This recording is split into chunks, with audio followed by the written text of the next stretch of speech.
গল্পের নাম আলোর রাজ্য ও ছোট্ট মেয়েটি।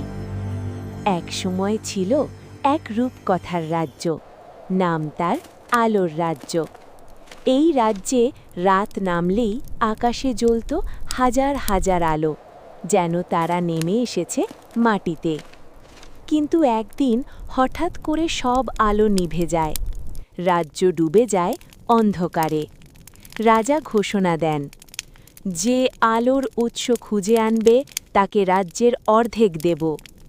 কেউ সাহস পায় না, কিন্তু পাহাড়ের ধারে থাকে এক ছোট্ট মেয়ে, নাম তার লুনা। তার হাতে ছিল এক জাদুকরী প্রদীপ, যা তার মা দিয়ে গিয়েছিলেন। লুনা অন্ধকার জঙ্গলে প্রবেশ করে।